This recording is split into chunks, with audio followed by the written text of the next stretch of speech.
ಬಳ್ಳಾರಿ ಜೈಲಿನಲ್ಲಿ ನೊಂದು ಹೋಗಿದ್ದಾರಾ ನಟ ದರ್ಶನ್. 3 ದಿನದಿಂದ ಒಂದೇ ಬಟ್ಟೆಯಲ್ಲಿ ದರ್ಶನ್ ಇರೋದು ಗೊತ್ತಾಗ್ತಾ ಇದೆ. ಜೈಲಿಗೆ ಬಂದಾಗ ಧರಿಸಿದಂತಹ ಟೀ ಶರ್ಟ್ ಅನ್ನ ಇವತ್ತೂ ಕೂಡ ಧರಿಸಿದ್ದಾರೆ ದರ್ಶನ್. ಬಳ್ಳಾರಿ ಜೈಲಿಗೆ ಸೇರಿದ ಆಘಾತದಿಂದ ದರ್ಶನ್ ಇನ್ನೂ ಕೂಡ ಹೊರಬಂದಿಲ್ವಾ ಅನ್ನುವಂತಹ ಪ್ರಶ್ನೆ. ಈ ಚಿಂತೆ ಅನ್ನೋದು ಮನುಷ್ಯನನ್ನ ಹೇಗೆ ಕಾಡುತ್ತೆ ಅನ್ನೋದಕ್ಕೆ ಇವತ್ತು ದರ್ಶನ್ನೇ ಒಂದು ಸ್ಪಷ್ಟ ಉದಾಹರಣೆ. ಬೆಂಗಳೂರು ಜೈಲಿನಲ್ಲಿದ್ರು, ವಿಜಯಲಕ್ಷ್ಮಿ ಆಗಾಗ ಬರ್ತಿದ್ರು, ನೋಡ್ಕೊಂಡು ಹೋಗ್ತಾ ಇದ್ರು, ಎಲ್ಲವೂ ಕೂಡ ಈಸಿ ಆಗಿತ್ತು. ಈಗ ಬಳ್ಳಾರಿಯಲ್ಲಿದ್ದಾರೆ, ಬೆಂಗಳೂರಿನಿಂದ 300-350 ಕಿಲೋಮೀಟರ್ ದೂರ.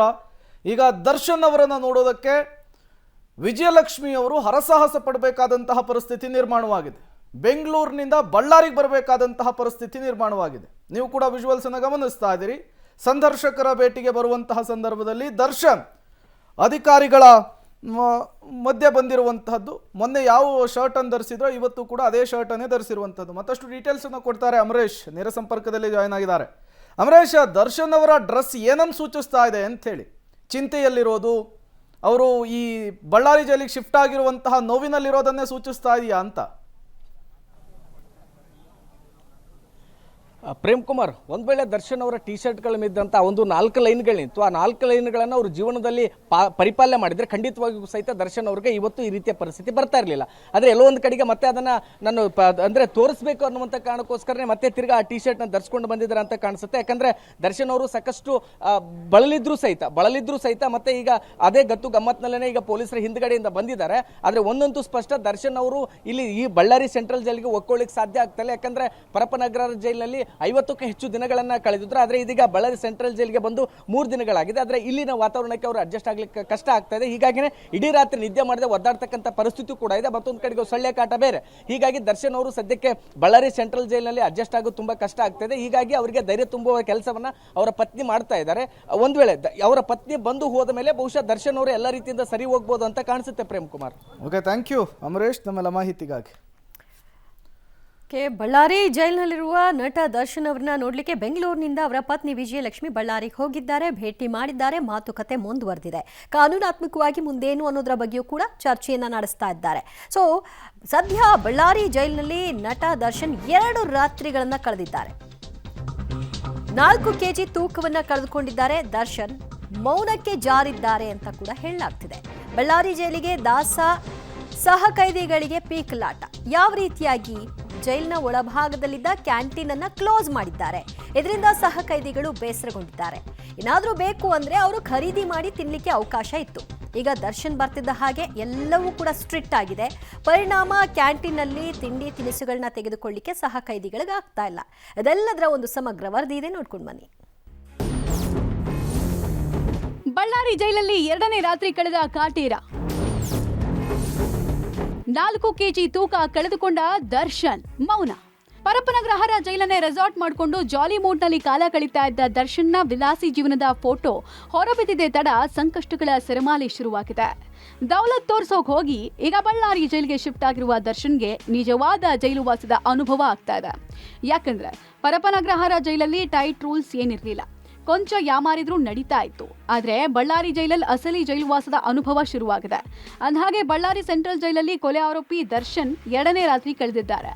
ಸೊಳ್ಳೆಗಳ ಕಾಟದಿಂದ ರಾತ್ರಿ ಇಡೀ ಕಂಗೆಟ್ಟ ಕಾಟೇರ ನಿದ್ದೆ ಇಲ್ಲದೆ ಒದ್ದಾಡಿದ್ದಾರೆ. ಜೈಲು ಕೊಠಡಿ ಮತ್ತು ವ್ಯವಸ್ಥೆ ಕಂಡು ಮಂಕಾಗಿ ಹೋಗಿದ್ದ ದರ್ಶನ್ಗೆ ರಾತ್ರಿ ಇಡೀ ನಿದ್ದೆನೇ ಬಂದಿಲ್ಲ. ಚಿತ್ರದುರ್ಗದ ರೇಣುಕಸ್ವಾಮಿ ಕೊಲೆ ಪ್ರಕರಣದಲ್ಲಿ ಏಟು ಆರೋಪಿಯಾಗಿ ಪರಪ್ಪನ ಅಗ್ರಹಾರ ಜೈಲು ಸೇರಿದಂತಹ ಕೊಲೆ ಆರೋಪಿ ದರ್ಶನ್ ಅವರು ಅಲ್ಲಿ ವಿಲಾಸಿ ಜೀವನವನ್ನು ಮಾಡಿದ್ರು.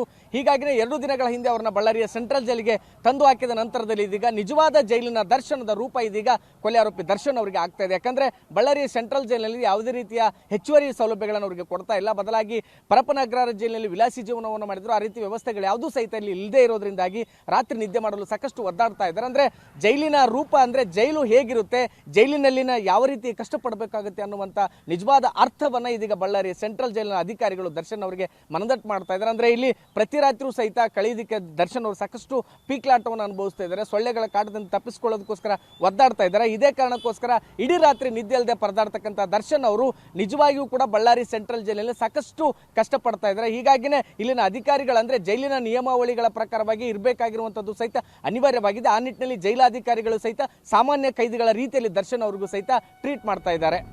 ವಿಲಾಸಿ ಜೀವನ ನಡೆಸುವಂತವರಿಗೆ ಬಳ್ಳಾರಿ ಜೈಲಿನ ವಾಸವೇ ಉಸಿರುಗಟ್ಟಿಸುತ್ತೆ. ಇದರ ಅನುಭವ ದರ್ಶನ್ಗೆ ಮೊದಲ ದಿನವೇ ಆಗಿದೆ. ಕೆಜಿಗಟ್ಟಲೆ ಚಿಕನ್ ತಿಂತಾ ಇದ್ದ ದಾಸ ಈಗ ಗ್ರಾಮ್ ಲೆಕ್ಕದಲ್ಲಿ ಊಟ ಮಾಡುವಂತಾಗಿದೆ. ಇಂದು ಮುಂಜಾನೆ ಜೈಲು ಮೆನು ಪ್ರಕಾರ ಸಿಬ್ಬಂದಿ ವಾಂಗಿಭಾತ್ ಕೊಟ್ಟಿದ್ದಾರೆ. ಈ ಮಧ್ಯೆ ಜೈಲಿನೂಟಕ್ಕೆ ಒಗ್ಗದೆ ಸಾರಥಿಯ ತೂಕ ಇಳಿಕೆ ಆಗಿದ್ದು 107 ಕೆಜಿ ತೂಕವಿದ್ದ ದರ್ಶನ್ ಈಗ 4 ಕೆಜಿ ಇಳಿದಿದ್ದಾರೆ. ಮತ್ತೊಂದು ಕಡೆ ಜೈಲು ಸಿಬ್ಬಂದಿ ಜೊತೆ ಮಾತೇ ಆಡದೆ ದರ್ಶನ್ ಏಕಾಂಗಿಯಾಗಿ ಮೌನಕ್ಕೆ ಶರಣಾಗಿದ್ದಾರೆ. ರೇಣುಕಾಸ್ವಾಮಿ ಹತ್ಯೆಗೂ ಮುನ್ನ ವಿಲಾಸಿ ಜೀವನವನ್ನು ನಡೆಸ್ತಾ ಇದ್ದಂಥ ದರ್ಶನ್ಗೆ ಈಗ ದೊಡ್ಡ ಮಟ್ಟದ ಸಂಕಷ್ಟ ಎದುರಾಗಿದೆ. ಯಾಕೆಂದರೆ ಜೈಲೂಟ ಸಾಮಾನ್ಯವಾಗಿ ಮೈಗೊಡ್ತಾ ಇಲ್ಲ, ಜೊತೆಗೆ ಜೈಲೂಟ ಮೈ ಸೇರ್ತಾ ಇಲ್ಲ ಅಂತೇಳಿ 10 ಕೆಜಿ ಸಣ್ಣ ಆಗಿದ್ದೀನಿ ಅಂತೇಳಿ ಕೋರ್ಟ್ಗೆ ಸುಳ್ಳು ಹೇಳಿದಂಥ ದರ್ಶನ್ ಈಗ ಕೇವಲ 4 ಕೆಜಿ ಮಾತ್ರ ಸಣ್ಣ ಆಗಿರುವಂಥದ್ದು. ಅಂದರೆ 107 ಕೆಜಿ ಇದ್ದಂಥ ದರ್ಶನ್ ಈಗ 103 ಕೆಜಿ ಆಗಿದ್ದಾರೆ ಅನ್ನೋದ್ರ ಬಗ್ಗೆ ಕೂಡ ಮಾಹಿತಿಗಳು ಸಿಗ್ತಾ ಇದ್ದಾವೆ. ಅದರಲ್ಲೂ ಕೂಡ ಬೆಂಗಳೂರು ಜೈಲಿನಿಂದ ಬಳ್ಳಾರಿ ಜೈಲಿಗೆ ಹೋದ ಸಂದರ್ಭದಲ್ಲಿ ಆತನ ತೂಕವನ್ನು ಪರಿಶೀಲನೆ ಮಾಡಿದಾಗ ಮತ್ತು ವೈದ್ಯಕೀಯ ತಪಾಸಣೆಗಳನ್ನು ಮಾಡಿದಾಗ ಈ ಮಾಹಿತಿ ಬಹಿರಂಗ ಆಗಿರುವಂಥದ್ದು. ದರ್ಶನ್ ನೋಡಲು ಬಂದ ವಿಜಯಲಕ್ಷ್ಮಿ. ಇನ್ನು ಪತ್ನಿಯನ್ನ ನೋಡೋಕೆ ದೂರದ ಬೆಂಗಳೂರಿನಿಂದ ಬಳ್ಳಾರಿ ಜೈಲಿಗೆ ಪತ್ನಿ ವಿಜಯಲಕ್ಷ್ಮಿ ಆಗಮಿಸಿದ್ರು. ಪತ್ನಿ ಮಗನ ನೋಡುತ್ತಲೇ ದರ್ಶನ್ ಕಣ್ಣೀರ್ ಹಾಕಿದ್ರು. ಕಾನೂನು ಹೋರಾಟದ ಬಗ್ಗೆ ಕೆಲ ಹೊತ್ತು ದರ್ಶನ್ ಜೊತೆ ಚರ್ಚಿಸಿ ಪತ್ನಿ ತೆರಳಿದ್ರು. ಬಳ್ಳಾರಿ ಜೈಲಿಗೆ ದಾಸ, ಸಹ ಕೈದಿಗಳಿಗೆ ಪೀಕಲಾಟ. ಜೈಲಿನ ಒಳಭಾಗದಲ್ಲಿದ್ದ ಕ್ಯಾಂಟೀನ್ ಕ್ಲೋಸ್, ಬೇಸರ. ಪರಪ್ಪನಗ್ರಹಾರ ಜೈಲಿಂದ ಬಳ್ಳಾರಿ ಸೆಂಟ್ರಲ್ ಕಾರಾಗೃಹಕ್ಕೆ ದರ್ಶನ್ ಶಿಫ್ಟ್ ಆಗ್ತಾ ಇದ್ದ ಹಾಗೆ ಬಳ್ಳಾರಿ ಕೈದಿಗಳಿಗೂ ಅದರ ಎಫೆಕ್ಟ್ ತಟ್ಟಿದೆ. ಯಾಕಂದ್ರೆ ಬಳ್ಳಾರಿ ಜೈಲಿನ ಒಳಭಾಗದಲ್ಲಿದ್ದ ಕ್ಯಾಂಟೀನ್ ಕ್ಲೋಸ್ ಮಾಡಲಾಗಿದೆ. ಕ್ಯಾಂಟೀನಿಂದ ಕೆಲ ವಸ್ತುಗಳನ್ನ ಖರೀದಿಸಿ ಕೈದಿಗಳು ತಿಂತಾ ಇದ್ರು. ಆದ್ರೆ ಅದನ್ನ ಬಂದ್ ಮಾಡಿರೋದು ಕೈದಿಗಳಲ್ಲಿ ಬೇಸರ ಉಂಟು ಮಾಡಿದೆ. ಪರಪ್ಪನಗ್ರಹಾರ ಜೈಲಿಂದ ಬಳ್ಳಾರಿ ಸೆಂಟ್ರಲ್ ಜೈಲಿಗೆ ಕೊಲೆ ಆರೋಪಿ ದರ್ಶನ್ ಅವರು ಶಿಫ್ಟ್ ಆಗ್ತಿದ್ದಂತೆ ಬಳ್ಳಾರಿ ಸೆಂಟ್ರಲ್ ಜೈಲಿದ್ದಂಥ ಒಂದು ಕ್ಯಾಂಟೀನ್ ಅನ್ನು ಇದೀಗ ಇಲ್ಲಿನ ಜೈಲಾಧಿಕಾರಿಗಳು ಕ್ಲೋಸ್ ಮಾಡಿದ್ದಾರೆ. ಯಾಕಂದ್ರೆ ದರ್ಶನ್ ಅವರು ಬಳ್ಳಾರಿ ಸೆಂಟ್ರಲ್ ಜೈಲಿಗೆ ಎಂಟ್ರಿ ಆಗ್ತಿದ್ದಂತೆ ಇಲ್ಲಿ ಇರ್ತಕ್ಕಂಥ ಕೈದಿಗಳು ಸಾಕಷ್ಟು ಉತ್ಸಾಹದಲ್ಲಿದ್ರು. ಅಂದ್ರೆ ಬಳ್ಳಾರಿಯಿಂದ ಬೆಂಗಳೂರಿಗೆ ಹೋಗಿ ನಾವು ದರ್ಶನ್ ಅವರನ್ನು ನೋಡ್ಲಿಕ್ಕೆ ಸಾಧ್ಯ ಆಗುದಿಲ್ಲ, ಬದಲಾಗಿ ದರ್ಶನ್ ಅವರು ಖೈದಿಯಾಗಿ ನಮ್ಮ ಜೈಲಿಗೆ ಬರ್ತಾ ಇದ್ರು. ಹೀಗಾಗಿ ಅವ್ರ ಜೊತೆಗೆ ಮಾತನಾಡಬಹುದು, ಬೆರಿಬಹುದು ಅನ್ನುವಂಥ ಸಾಕಷ್ಟು ಉತ್ಸಾಹದಲ್ಲಿದ್ರು. ಆದ್ರೆ ದರ್ಶನ್ ಅವರು ಬಂದ ಕೂಡಲೇ ಕ್ಯಾಂಟೀನ್ ಬಂದ್ ಆಗುತ್ತೆ ಅನ್ನುವಂಥ ಸಣ್ಣ ಸುಳಿವು ಕೂಡ ಇಲ್ಲಿ ಇರ್ತಕ್ಕಂಥ ಇತರೆ ಕೈದಿಗಳಿಗಿರಲಿಲ್ಲ. ಹೀಗಾಗಿ ದರ್ಶನ್ ಅವರು ಬಳ್ಳಾರಿ ಸೆಂಟ್ರಲ್ ಜೈಲಿಗೆ ಎಂಟ್ರಿ ಆಗ್ತಿದ್ದಂತೆ ಇದೀಗ ಅಲ್ಲಿರ್ತಕ್ಕಂಥ ಒಂದು ಕ್ಯಾಂಟೀನ್ ಏನಿತ್ತು ಅಂದ್ರೆ ಇಲ್ಲಿರ್ತಕ್ಕಂಥ ಕೈದಿಗಳಿಗೆ ಸಿಗ್ತಕ್ಕ ಸಾಮಗ್ರಿಗಳೆಲ್ಲವೂ ಕೂಡ ಸಿಗ್ತದೆ. ಅಂದ್ರೆ ಟೂತ್ ಪೇಸ್ಟ್, ಬ್ರಷ್, ಬ್ರೆಡ್ ಆಗಿರ್ಬೋದು, ಮತ್ತೆ ಬಿಸ್ಕಿಟ್, ಇವೆಲ್ಲವೂ ಕೂಡ ಅಂದ್ರೆ ಬೇಕಾಗಿರ್ತಕ್ಕಂಥ ವಸ್ತುಗಳೆಲ್ಲವೂ ಕೂಡ ಕೈದಿಗಳಿಗೆ ಸಿಗ್ತಾ ಇತ್ತು. ಆದ್ರೆ ಇದೀಗ ಆ ಒಂದು ಕ್ಯಾಂಟೀನ್ ಕ್ಲೋಸ್ ಆಗಿದ್ರಿಂದಾಗಿ ಸಹಜವಾಗಿ ಇಲ್ಲಿರ್ತಕ್ಕಂಥ ಕೈದಿಗಳಿಗೆ ಅಂದ್ರೆ ಇತರ ಕೈದಿಗಳಿಗೂ ಸಹಿತ ಸಾಕಷ್ಟು ನಿರಾಸೆಯಾಗಿದೆ. ದರ್ಶನ್ ನೋಡಲು ಇತರೆ ಕೈದಿಗಳ ಕೌತುಕ. ನಮಗೂ ಕರಿಯನ ಭೇಟಿಗೆ ಅವಕಾಶ ನೀಡಿ. ಜೈಲು ಸಿಬ್ಬಂದಿಗೆ ದುಂಬಾಲು ಬಿದ್ದ ಕೈದಿಗಳು. ದರ್ಶನ್ ಬಳ್ಳಾರಿ ಜೈಲಿಗೆ ಬಂದ ಸುದ್ದಿ ಕೇಳಿ ಕೈದಿಗಳಲ್ಲಿ ಕೌತುಕ ಹೆಚ್ಚಾಗಿದೆ. ದರ್ಶನ್ ಭೇಟಿಗೆ ಅವಕಾಶ ಕೊಡಬೇಕು ಅಂತ ಕೈದಿಗಳು ಜೈಲು ಸಿಬ್ಬಂದಿ ದುಂಬಾಲು ಬಿದ್ದಿದ್ದಾರೆ. ಈಗಾಗಲೇ 385 ಕೈದಿಗಳು ಬಳ್ಳಾರಿ ಜೈಲಲ್ಲಿದ್ದಾರೆ. ಈ ಪೈಕಿ 60ಕ್ಕೂ ಹೆಚ್ಚು ಕೈದಿಗಳು ದರ್ಶನ್ ನೋಡುವ ಅಭಿಲಾಷೆ ವ್ಯಕ್ತಪಡಿಸಿದ್ದಾರೆ. ನಾವಿರೋ ಸೆಲ್ ಹತ್ರ ಆದರೂ ದರ್ಶನ್ ಶಿಫ್ಟ್ ಮಾಡಿ ಸಾರ್, ಅವ್ರ ಜೊತೆ ಮಾತಾಡ್ಲಿಲ್ಲ ಅಂದ್ರೂ ದೂರದಿಂದ ಅಟ್ಲೀಸ್ಟ್ ನೋಡಬಹುದು ಅಂತ ಮನವಿ ಮಾಡ್ತಿದ್ದಾರೆ.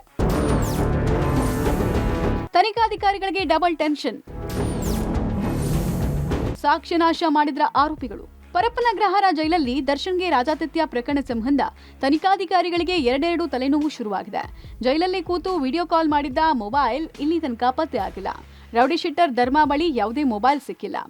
ಆರೋಪಿಗಳು ಕೂಡ ಬೇರೆ ಬೇರೆ ಜೈಲಿಗೆ ಶಿಫ್ಟ್ ಆಗಿದ್ದಾರೆ. ಇದು ಅಧಿಕಾರಿಗಳಿಗೆ ಹಿನ್ನಡೆ ಆಗುವ ಸಾಧ್ಯತೆ ಇದೆ. ಮೊಬೈಲ್ ನಾಶ ಮಾಡಿದ್ರ. ಜೈಲಿಂದ ವಿಡಿಯೋ ಕಾಲ್ ಮಾಡಿದ್ದ ರೌಡಿ ಶೀಟರ್ ಧರ್ಮ. ವಿಡಿಯೋ ಕಾಲ್ ಮಾಡಿದ್ದ ಮೊಬೈಲ್ಗಾಗಿ ಪೊಲೀಸರು ಶೋಧ ನಡೆಸಿದ್ದಾರೆ. ಟಾಯ್ಲೆಟ್ನಲ್ಲಿ ಮೊಬೈಲ್ ಎಸ್ತು ನಾಶ ಮಾಡಿರುವ ಶಂಕೆ ವ್ಯಕ್ತ ಆಗಿದೆ. ವಿಚಾರಣೆ ವೇಳೆ ಯಾವುದೇ ಮಾಹಿತಿಯನ್ನ ರೌಡಿ ಶೀಟರ್ ಧರ್ಮ ಬಿಟ್ಟು ಕೊಟ್ಟಿಲ್ಲ. ಯಾರೋ ಕೈದಿ ಹತ್ರ ಮೊಬೈಲ್ ಇದ್ದುದನ್ನ ನೋಡಿ ಕಾಲ್ ಮಾಡಿದೆ. ನಾನು ಮತ್ತು ಗೆಳೆಯ ಸತ್ಯ ಮಾತನಾಡುವ ವೇಳೆ ದರ್ಶನ್ ಜೊತೆಗಿದ್ರು. ಈ ವೇಳೆ ದರ್ಶನ್ ನನ್ನ ಗೆಳೆಯನಿಗೆ ಹಾಯ್ ಅಂತ ಹೇಳಿದ್ರು ಅಷ್ಟೇ ಅಂತ ರೌಡಿ ಶೀಟರ್ ಧರ್ಮ ಹೇಳಿದ್ದಾನಂತೆ. ಊಟ ಆಯ್ತಾ ಅಂತ ಹೇಳಿ ವಿಡಿಯೋ ಕಾಲ್ ಮಾಡಿದಂಥ ದರ್ಶನ್ ಈಗ ಸಂಕಷ್ಟಕ್ಕೆ ಸಿಲುಕಿದ್ರು. ಆ ಹಿನ್ನೆಲೆಯಲ್ಲಿ ಬಳ್ಳಾರಿ ಜೈಲಿಗೂ ಕೂಡ ಶಿಫ್ಟ್ ಕೂಡ ಆಗಿದ್ದಾರೆ. ಆದರೆ ಆ ವಿಡಿಯೋ ಕಾಲ್ ಮಾಡಿದಂಥ ಮೊಬೈಲ್ ಎಲ್ಲಿದೆ, ಮೊಬೈಲನ್ನು ಯಾರು ತಂದುಕೊಟ್ರು, ಜೊತೆಗೆ ಆ ಮೊಬೈಲನ್ನ ಜೊತೆಯಲ್ಲಿ ಸಂಭಾಷಣೆ ನಡೆಸಿದಂಥವ್ರು ಯಾರ್ಯಾರು, ಇದೆಲ್ಲದ್ರ ಬಗ್ಗೆಯೂ ಕೂಡ ತನಿಖೆಯಲ್ಲಿ ಮಾಹಿತಿಯನ್ನು ಪಡೆದುಕೊಳ್ಳೋ ಒಂದು ಪ್ರಯತ್ನಗಳನ್ನು ಮಾಡ್ತಾ ಇದ್ದಾರೆ. ಆದರೆ ಪ್ರಮುಖವಾದ ಅಂಶ ಧರ್ಮ ಬಳಸಿದಂಥ ಮೊಬೈಲ್, ಅಂದರೆ ಜೈಲಿನಲ್ಲಿ ಬಳಸಿದಂಥ ಮೊಬೈಲ್ ಈಗ ಪತ್ತೆ ಆಗಿಲ್ಲ, ನಾಪತ್ತೆ ಆಗಿದೆ. ಅದನ್ನು ಒಂದು ಮಾಹಿತಿಗಳ ಪ್ರಕಾರ ಜಡ್ಜಿ ಟಾಯ್ಲೆಟ್ ರೂಮ್ನ ಕಮೋಡ್ನಲ್ಲಿ ಹಾಕಿ ಫ್ಲಶನ್ನು ಮಾಡಿದ್ದಾರೆ ಅನ್ನೋದ್ರ ಬಗ್ಗೆಯೂ ಕೂಡ ಮಾಹಿತಿಗಳು ಸಿಗ್ತಾ ಇದ್ದಾವೆ. ಆದರೆ ಅದು ಎಷ್ಟರ ಮಟ್ಟಿಗೆ ಸತ್ಯ ಸುಳ್ಳು ಅನ್ನೋದ್ರ ಬಗ್ಗೆ ತನಿಖೆಯಿಂದ ಬಯಲಾಗಬೇಕಾಗಿರುವಂಥದ್ದು.